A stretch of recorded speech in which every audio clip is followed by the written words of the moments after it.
अनशरा news TV के programme heart news के साथ मैं हूं उस्मान शाहीन। आज जो हमारे मौज़ूआत हैं उसमें डेरा में जो एक सानिया हुआ है, दो ट्रैफिक पुलिस एहलकारों को शहीद कर दिया गया है सुबह सवेरे। और प्राइवेट स्कूलों ने क्या अपनी हिकमत अमली तैयार कर ली है बच्चों के वालिदैन से फ़ीसें लेने के लिए, और मुल्क में क्या हो रहा है। आटे का बुरान क्या सर उठाएगा, यूटिलिटी स्टोरों पे आटा कहाँ गायब हो रहा है, मटीरियल कैसा आ रहा है, और क्या ईद के बाद कोई नई पेशरफ्त या हुकूमत के ख़िलाफ़ पीटीआई का कोई पावर शो होने वाला है। तो इस हवाले से आज जो हमारे जो तज्ज़ियाकार हैं वो इस पर जो तज्ज़िया करेंगे वो डॉक्टर आरिफ हैं जो हमारे साथ मौजूद हैं, सीनियर सहाफ़ी हैं। तो उनसे शुरू करते हैं।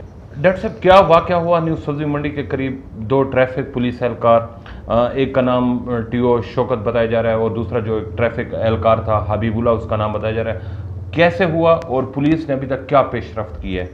हाँ, बिस्मिल्लाहिर्रहमानिर्रहीम। आज सुबह सुबह एक ज़डी खान में नाखुशगवार वाक़या एक दहशतगर्दी का हुआ जिसमें दो ट्रैफिक एहलकार शहीद हुए। मकसद है कि एक टीओ था और दूसरा एक सिपाही हबीबुल्ला और शौकत नामी एक एहलकार था, जिनको मकसद है कि नामालूम अफराद ने मोटरसाइकिल सवारों ने सुबह सुबह मकसद है कि उन पर फायरिंग की और वो एट द स्पॉट तकरीबन वो वहाँ पे फौत हो गई। तो ये डी खान के लिए इंतहाई नुकसानदेह है और तकलीफदेह है, और आने वाले दिनों में जो मुहर्रम के और मकसद के ऐसे वाक़यात अगर इनसे पहले ये शुरू हो गए और डी खान में अगर बदअमनी दोबारा सर उठा लिया तो ये हमारे इलाके के लिए भी मसला है, और हमारे इलाके की जो मकसद है कि एक नाम बना हुआ था कि यहाँ पर काफ़ी पुरअमन लोग हैं, तो ये यहाँ के लिए भी एक नेगेटिव हमारा आगे इशू हो जाएगा। कहा जा रहा है ये 9:30 बजे वाक़या हुआ और काफ़ी रश भी होता है, मोटरसाइकिल सवारों ने फायरिंग की, पुलिस भी भारी नफरी वहाँ पहुँच गई, मुख्तलिफ़ इलाकों में सर्च ऑपरेशन भी कर रहे हैं, नाकाबंदियाँ भी कर रहे हैं डीएसपी अदनान के सरबराही में। और ये भी बताया जा रहा है कि डीपीओ खुद नईमुल हसन जो हैं रिटायर कैप्टन जो हैं कि वो खुद इस बरह रास्त ऑपरेशन की निगरानी कर रहे हैं। तो क्या अभी तक कोई पेशरफ्त या कोई पुलिस की तरफ से ऐसी प्रेस रिलीज वगैरह मुलजमान की गिरफ्तारी के हवाले से कोई जारी नहीं हुई? तो कैसे देख रहे हैं कि पुलिस इस वाक़े में मुलव्वस अफराद के ख़िलाफ़ कितनी जल्दी घेरा तंग कर लेगी? पुलिस लगी हुई तो है। आज उनका जिस तरह मकसद शहदा का जनाजा हुआ पुलिस लाइन में अदा किया गया, उसमें मकसद टीपीओ और पीओ और दूसरे मकसद है कि सिविल मकसद मिलिट्री ऑफिसर जो थे उन्होंने शिरकत की।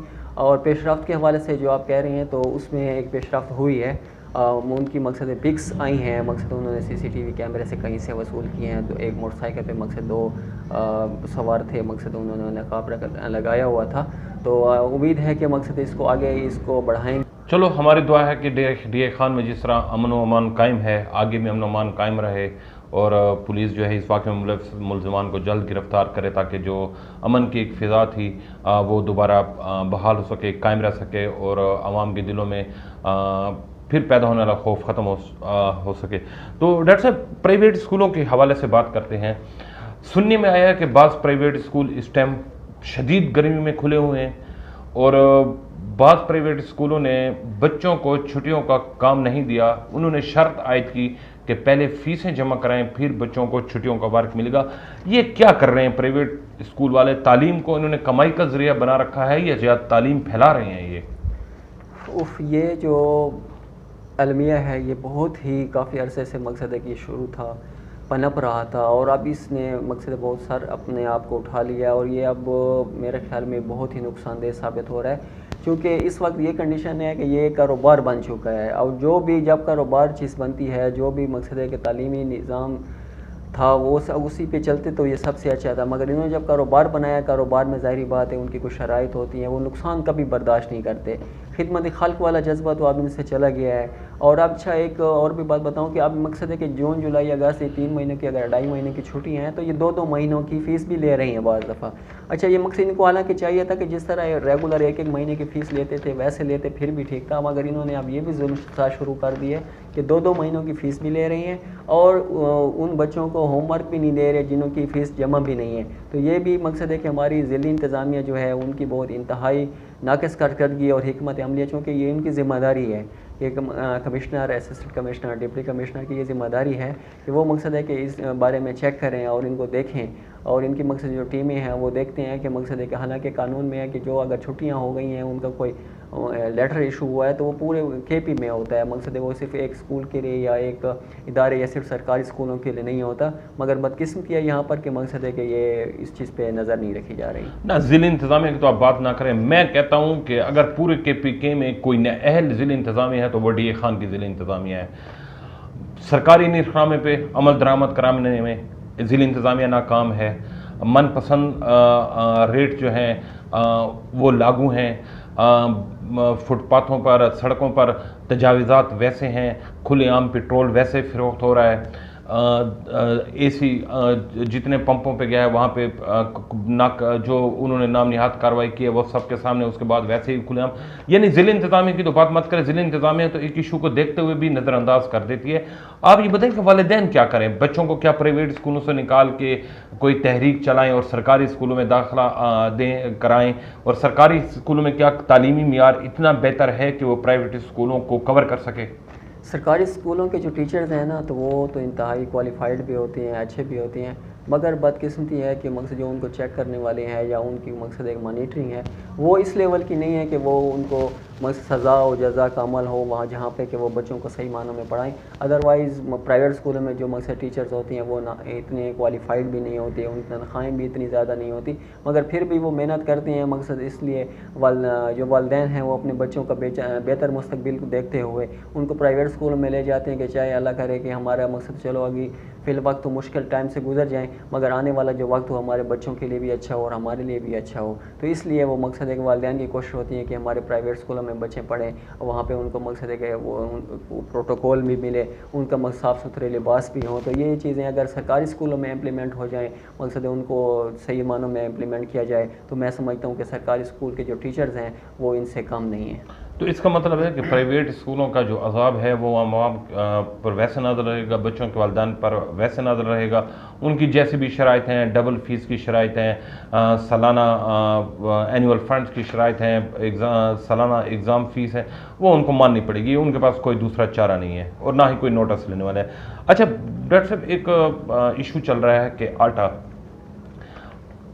जो प्राइवेट दुकानों पे वहाँ पे 90 रुपये किलो आटा मिल रहा है, जो दूसरा है यूटिलिटी स्टोरों पर सस्ता है, लेकिन वहाँ पे लाइनें और कतारें इतनी हैं कि इतनी शदीद गर्मी में ख़वातीन भी हैं, वहाँ पे कोई इंतज़ाम नहीं है यूटिलिटी स्टोर पर बैठने का और चीज़ें भी नापैद होती हैं। तो इस अशिया के हवाले से या ये जो है इस पर आप क्या कहना चाहेंगे? ये तो हमारी जो सूबाई हुकूमतें होती हैं ये अक्सर तजर्बे करती रहती हैं, कभी 6 महीने एक तजर्बा, कभी सस्ते बाज़ार के नाम पे कि लोगों को लूट रहे होते हैं, कभी किस चीज़ पे।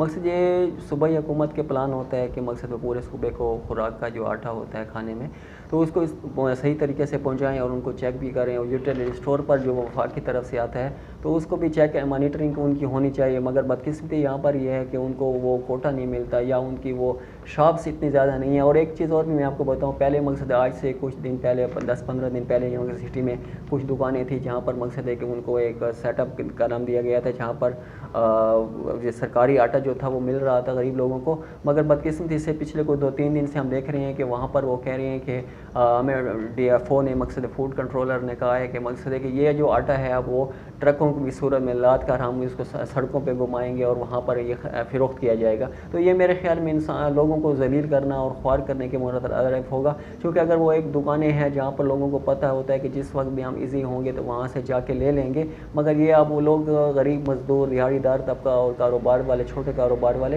ये क्या ये ट्रकों के पीछे जिस तरह बत्ती जल रही है तो उसके पीछे ये भागते रहेंगे और खाने के आटे के लिए? ये मेरे ख्याल में इंतहाई जुल्म और बेवकूफ़ों वाले फ़ैसले हैं। और ये फ़ैसले मेरे ख्याल में आवाम को सिर्फ अपने आप से जान छुड़वाने वाली बात है और उनको मशगूल कर देते हैं कि बस ये अपने गम में मशगूल रहें, ये हमारी तरफ बिल्कुल आँख पे उठा के ना बात कर सकें। लेकिन यहाँ पर ये भी है ना कि माह रमज़ान में जो सस्ते बाज़ार लगाए जाते हैं वहाँ पे अगर नज़र दौड़ाई जाए तो चीनी और आटे के जो भी वहाँ पे स्टॉल लगे हैं वो बड़ी माफिया के हैं, हमेशा कोटा उनको ही फराम किया जाता है। तो अवाम तो वैसे ही रहेगी जैसे इस दफ़ा फिर कोटे उनको ही फराम किए जाएंगे, चाहे सस्ता बाज़ार होंगे चाहे उसके हवाले से होंगे। अच्छा, डेरा के इशू से हट के डॉक्टर साहब मुल्की सियासत पे थोड़ा सा बात करेंगे कि ईद के बाद क्या देख रहे हैं आप? इमरान खान ने एक बार फिर दावा किया है कि ईद के बाद एक फिर मैं पावर शो करने वाला हूं, जिसमें आवाम फिर दिखा देगी कि वो पीटीआई के साथ है और इसका असर जो है आइंदा आने वाले इंतखाबात पर पड़ेगा।